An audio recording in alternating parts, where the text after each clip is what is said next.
I'm not seeing Jagdeo for 3 weeks. I don't know what is going on with Mr. Jagdeo. I'm not seeing Jagdeo. Happy December, and welcome to the Deep Dive.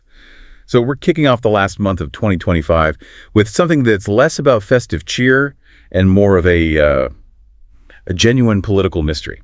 It all comes down to one question. Where is Guyana's Vice President, Bharrat Jagdeo? It's a really striking question to be asking, and frankly, it's a pretty unprecedented absence for a guy with his profile and, his particular style of operating. We're talking nearly a month now since November 6th that he's been totally off the grid, at least publicly. Right, and his silence is, weirdly, making more noise than any of his speeches ever did. It really is. The speculation is just running wild. Exactly. And we should be clear, this isn't some backbencher taking a long holiday. Before November 6th, Jagdeo was. Our sources describe him as the government's visible engine room. They literally call him the one-man band and the driving force behind the PPP's press machine. So his sudden vanishing act is what we're digging into today. Yeah, our mission is to unpack that really aggressive, controversial role he was playing right before he disappeared. We'll look at the, frankly, explosive things he said in his last press conference, and then try to figure out the possible reasons for this void. Okay, so let's start there, with this political machine he was running. Some are calling it the loud silence of the propaganda machine. So before he went quiet, what was the rhythm? What did a typical week for Jagdeo look like? The rhythm was just absolute consistency. He was known for showing up faithfully almost every single week for those Thursday press conferences in Georgetown. And this wasn't just about showing up for work, right? It was a strategy. Oh, absolutely. It cemented him as the government's frontline voice. Yeah. And more often than not, its chief political attacker. The official reason for these briefings was always, keeping the nation informed on all the great things the government was doing. Of course. But when you actually dig into the source material, it sounds less like a briefing and, more like a weekly attack session. It was definitely highly partisan.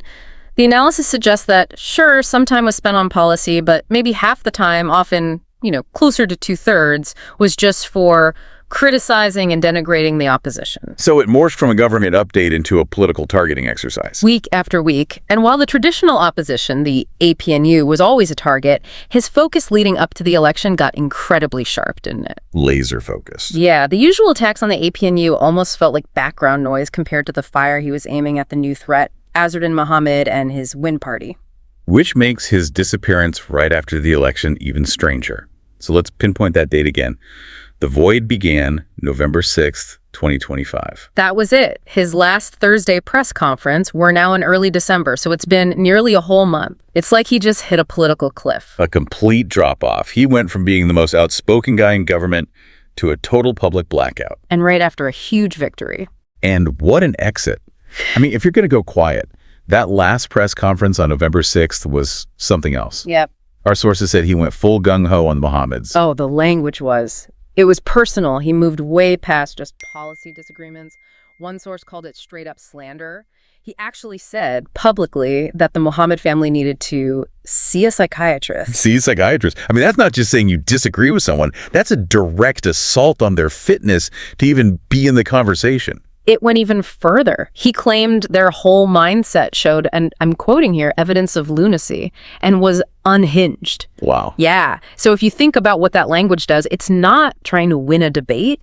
It's trying to completely delegitimize the opposition by painting them as, mentally unstable. He even brought up a specific example to try and prove this feeble mind idea, didn't he? He did. He was mocking Azardin Mohammed's confidence going into the election. Apparently, Mohammed had said that because he has 400,000 followers online, he'd get 400,000 votes. And Jagdeo just seized on that. He held it up as proof of political incompetence, calling that kind of analysis the sign of a feeble mind. And as you mentioned, this focus on Mohammed was so intense. He spent way less time on the APNU, the traditional opposition, than he had in the past. It's like he saw the Wind Party as the real existential threat. It was totally strategic. And that brings us to the stakes of that election. We're talking about billions, with a B, billions of dollars in oil wealth. Right. So Jagdeo's whole mission was to drill one message into the heads of the PPP support base. Mohammed is no good for the nation as a president. And he had a very powerful tool to make that argument with. A huge one. The U.S. sanctions against Azardan Mohammed, that was really the core of their whole press strategy. They just hammered home that Guyana cannot afford a president who is under sanctions by the United States. The economic risk argument, especially with all that oil money on the line. Exactly. It's too great a risk to have a leader who's compromised like that. So in the end, GCOM, the Guyana Elections Commission, announced the final results. The PPP won with over 200,000 votes. And the Win Party, Mohammed's party, came in second with just over 100,000 votes, which for a new party is actually a really significant showing. It is. It kind of justifies the high-intensity personalized campaign Jagdeo ran against them. Yeah. They were a real threat. For sure. But of course, Mohammed and his supporters claimed the election was rigged. Although our sources are pretty clear that the Win Party hasn't actually presented any substantive evidence for that claim. No, but that didn't stop Jagdeo from having to address it, especially what Win called their most damning allegation. Which was about the GCOM website, right? That's the one. The claim was that the website was down during the exact time the statements of poll, the SOPs, were supposed to be uploaded. And just so everyone's on the same page, the SOPs are the raw vote counts from each polling station, so if they aren't public, it looks suspicious. Very suspicious. And that's why it was so sensitive. But Jagdeo, in that final press conference, how did he handle it? He was just completely dismissive. He called them outrageous claims. Same aggressive tone. Exactly. He insisted no one else complained, not the international observers, not even the APNU. His defense was simple. All the SOPs were uploaded that same night, period. And anyone saying otherwise was, again, showing evidence of lunacy. So he fights this brutal campaign, wins decisively, delivers this one final tirade, and then, poof, he's gone. The general just steps off the field. Which brings us right back to the central question.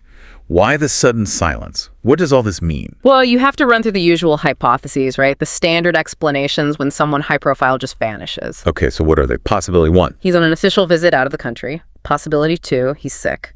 Or 3, he's just taking some well-deserved time off after a grueling campaign, maybe spending time with his young kids. All plausible. But given who we're talking about, the chief political aggressor, there's a fourth theory that keeps coming up in the sources, a more political one. Right, the post-election theory. Basically the idea that the propaganda machine has been working overtime and now it needs to rest and recalibrate. The fight is over, so the fighter can stand down. Exactly. The high burn, constant visibility might have been necessary to win, but maybe it's seen as counterproductive now that they need to govern. But can we test those other theories? Yeah. Like the sickness one? We can try. We know he was at the reopening of the National Assembly on November 3rd, just a few days before he disappeared.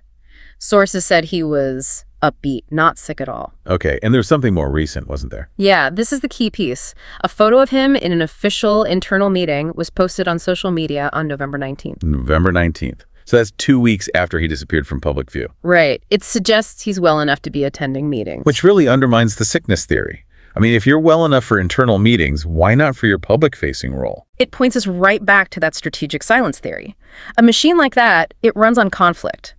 Once the main conflict is over, having your chief attacker out there every week might actually become a liability. It could distract from the whole "now we govern for everyone" message. Precisely. It allows the temperature to drop, and maybe more importantly, it forces the opposition to find a new target.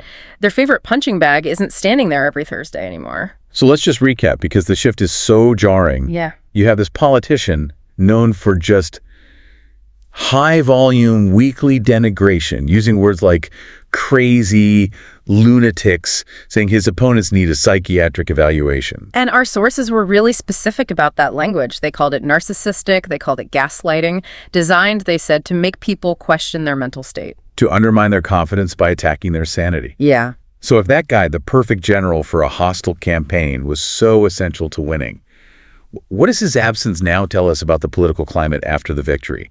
What happens to the one-man band when the leader just walks off stage? The silence itself is almost functional. The whole political debate has lost its most polarizing figure, at least for now. The question for the PPP is, can they pivot from a politics defined by Jagdeo's aggression to one of measured administration without him at the mic? And that leaves a really powerful question for you, the listener, to think about. If the sources are right and all that aggressive talk was designed to make people question their own mental state, what's the actual psychological impact when that voice is suddenly withdrawn? Does the silence bring relief? A drop in tension? Or does the absence of that engine just create a vacuum where, suspicion and new conspiracy theories can just rush right in? Something to ponder as Guyana moves forward. Thank you for walking us through this one. It's a fascinating deep dive into a man who's now defined by his absence. My pleasure. Sometimes the silence really does speak louder than